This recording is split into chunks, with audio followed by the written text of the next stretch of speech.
senhores senadores, senhoras senadoras, eu venho a essa tribuna para, primeiro, elogiar a coragem e a determinação da presidenta Dilma em enfrentar os problemas que temos no Brasil hoje, fundamentalmente, principalmente, em decorrência de uma crise grave que está ocorrendo no mundo desde 2008. E que o Brasil, com muita sabedoria, com os governos do PT, vem combatendo e defendendo contra essa crise políticas que possa garantir o emprego, possa garantir a qualidade de vida, possa garantir o crescimento. Nesse momento, nós passamos por um momento de ajuste. E esse ajuste, conduzido pela presidenta Dilma, certamente vai dar resultados. E a gente vai ter um novo ciclo de desenvolvimento do nosso país. Não aquela coisa pequena que ocorreu nos governos do PSDB com o PFL, DEM. Esse povo muda muito de nome, as siglas, porque os partidos deles ficam desgastados e aí eles mudam de nome. E o PDS, o PFL, o DEM, sempre mudou de nome. Daqui a pouco o DEM já não deve ser mais DEM, porque precisa mudar de nome. Mas quero dizer e citar alguns dados, presidente, senhores senadores e senhoras senadoras. O governo do Fernando Henrique, do PSDB, defendido aqui pelos senadores da oposição, teve uma inflação média de 9,44% nos primeiros 4 anos. Teve uma inflação média de 8,75% no segundo mandato de 4 anos. E terminou o governo em 2002 com 12,53% de inflação, com risco Brasil nas alturas, com a relação dólar-real quase 4 mil reais por cada dólar.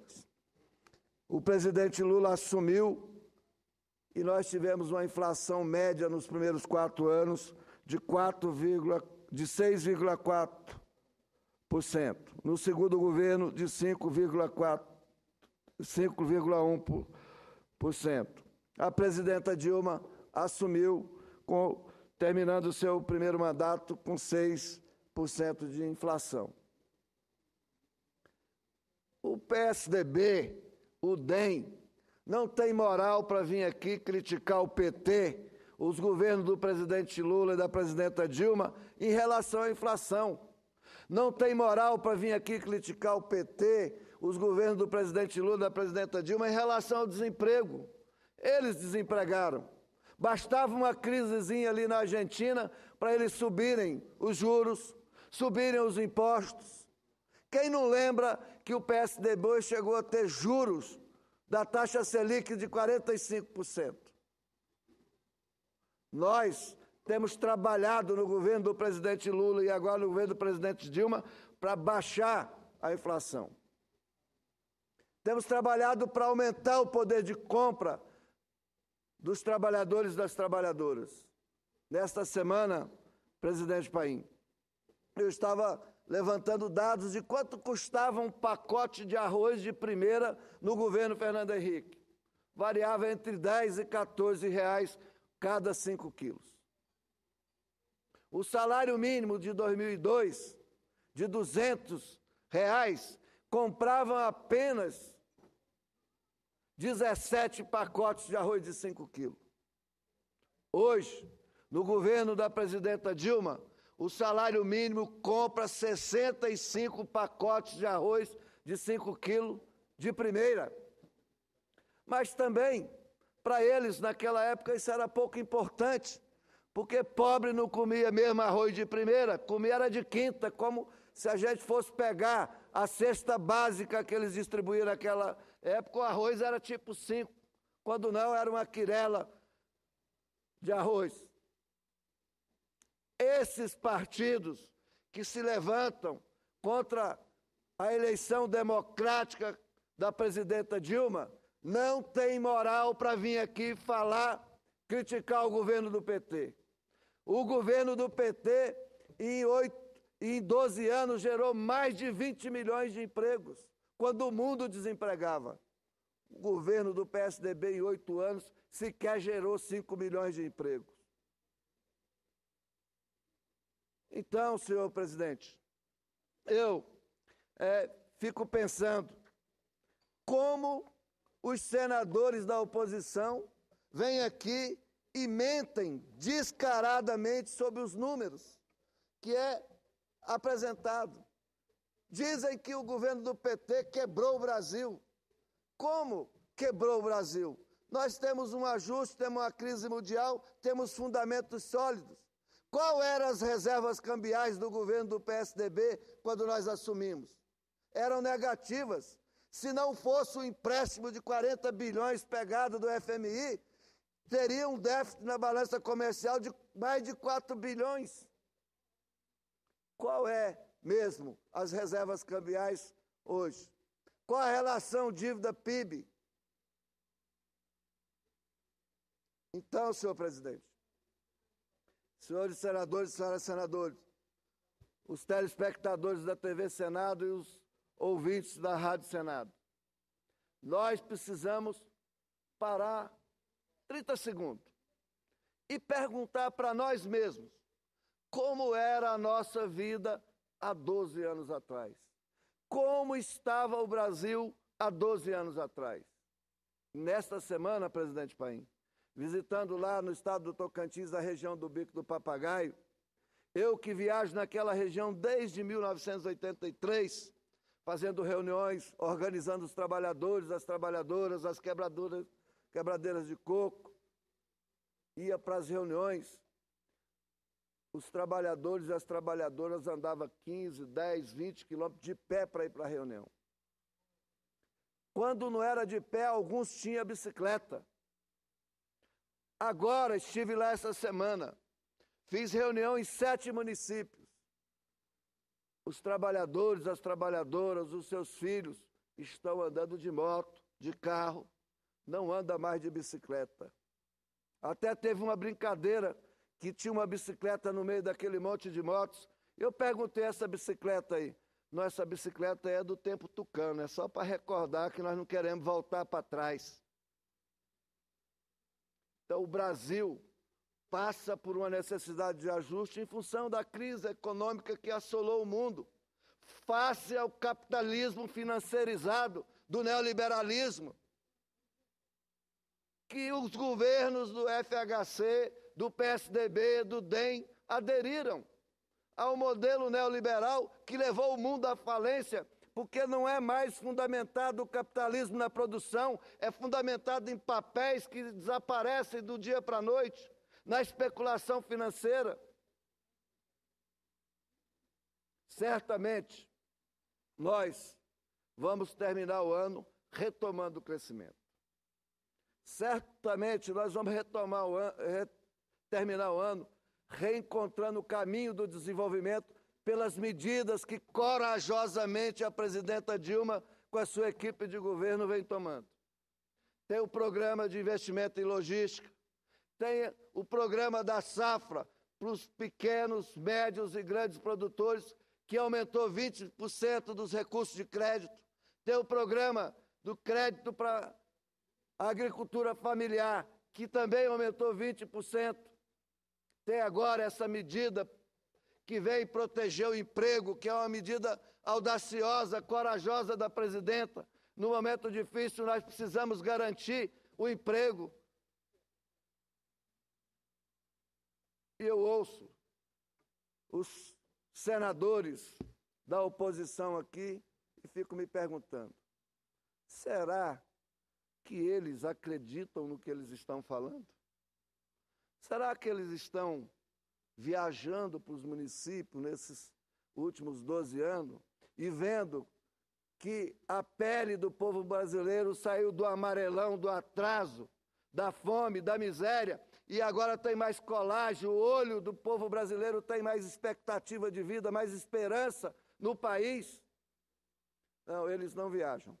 Certamente não, porque senão eles não ficariam aqui mentindo para a sociedade brasileira e mentindo para eles mesmos. Mas queria terminar dizendo dessa questão do TCU, queria dizer que as respostas que o TCU, cumprida a sua obrigação, está pedindo do governo federal, será respondidas. E não tem nada que esteja praticando esse governo que não tinha sido praticado em relação ao orçamento em governos anteriores. Agora inventaram o negócio das pedaladas, que era uma coisa praticada no governo anterior, aos governos do PT. Mas, como eles não aceitam a derrota nas urnas, como não aceitaram com Getúlio Vargas nos anos 50, perderam as eleições e depois trabalharam no denuncismo, trabalharam na mentira que levou Getúlio Vargas ao suicídio. Getúlio Vargas que tirou os olhos do Brasil do mar e trouxe para o interior do Brasil com a marcha para o oeste. Juscelino também enfrentou as mesmas dificuldades com esse povo que só governa para poucos e governa para os interesses internacionais. Juscelino teve a coragem de continuar a marcha para o oeste, trazendo a capital do Brasil para o centro do Brasil, aqui no Planalto Central. Mas foi combatido por esse mesmo grupo que foi apiado do poder por Getúlio Vargas, que é a República Café com Leite. Mas Juscelino não foi derrotado e nem derrubado. Mas Jean Goulart, que assumiu o governo na renúncia de Jânio Quadros, foi apiado do poder porque queria defender os interesses do Brasil, queria aprofundar as reformas em defesa do país. Mas os interesses cosmopolitanos desse grupo que defende os interesses internacionais sobrepôs e veio o golpe militar. Passou-se o golpe, veio o governo do presidente Lula, tentou-se derrubar o presidente Lula. Agora não conseguiu, perdeu a eleição, não ganhou no voto, quer derrubar a presidenta Dilma e diz que não é golpe. É golpe sim. Não respeitar o resultado nítido, honesto e claro das urnas é golpe. Escolha o caminho que queiram, é golpe. E o povo brasileiro certamente não vai aceitar isso. Falam muito, presidente, da popularidade do governo, da popularidade da presidência, da presidenta da República. Nós precisamos nos perguntar um pouco também sobre a popularidade da política, porque nesses anos, para poder, na sanha covarde de querer derrotar o governo do PT, de querer derrotar os presidentes eleitos pelo PT, destruíram a imagem da política no país. O que está em desgaste mesmo é a política.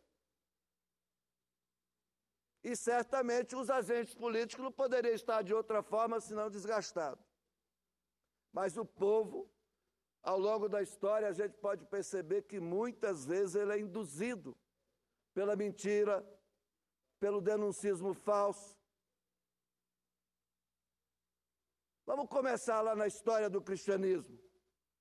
Cristo foi colocado diante do povo com um marginal e um assassino. O povo, induzido pelo Sinédrio, pelo Caifás, derrotou Cristo. Quem que era o honesto da história lá? Quem que estava em defesa do povo lá? Não era Barrabás, não era o assassino, era Cristo. Porque o povo foi induzido, foi tapeado para poder conseguir o interesse daquela elite judia naquela época. Então, termino aqui a minha exposição dizendo o seguinte: o Brasil está no rumo. Nós não vamos permitir, e nós que eu estou dizendo não é o senador Donizete, não, é o povo brasileiro, não vai permitir que a integração latino-americana não prossiga, não vai permitir que a consolidação do Banco BRICS não se consolide, porque isso representa equilíbrio de força na economia mundial para poder promover o desenvolvimento dos países em desenvolvimento, defender o interesse da maioria dos povos na economia, não na guerra, porque nós somos um país que defendemos a paz, a solidariedade entre os povos, mas nós precisamos continuar na trilha do desenvolvimento, protegendo o emprego, distribuindo renda e fazendo o país crescer. Então, eu estou seguro, presidente, senador Dário Berger, que nos ouve aqui nesse momento, que o Brasil vai fazer esse ajuste e nós vamos ter um salto de qualidade no desenvolvimento, agora não mais só fundado no consumo, mas sobretudo na produção que sustenta mais esse sistema capitalista do que a financiarização do sistema, que é um capitalismo de papel e não fundado na produção. O nosso país agora vai dar um salto de qualidade fundamentado o seu desenvolvimento na produção, que gera riqueza para o povo brasileiro, para qualquer sociedade humana no mundo. Muito obrigado pelo tempo, presidente, a generosidade. Vou aproveitar para dizer que hoje nós estamos comemorando o aniversário do ECA, não é isso? 25 anos desse estatuto que vem, né, conduzindo a nossa relação com a adolescência e com a criança, e que agora precisa ser preservado, naturalmente com as correções necessárias para adequar a atualidade em que vivemos. Muito obrigado e uma boa noite a todos.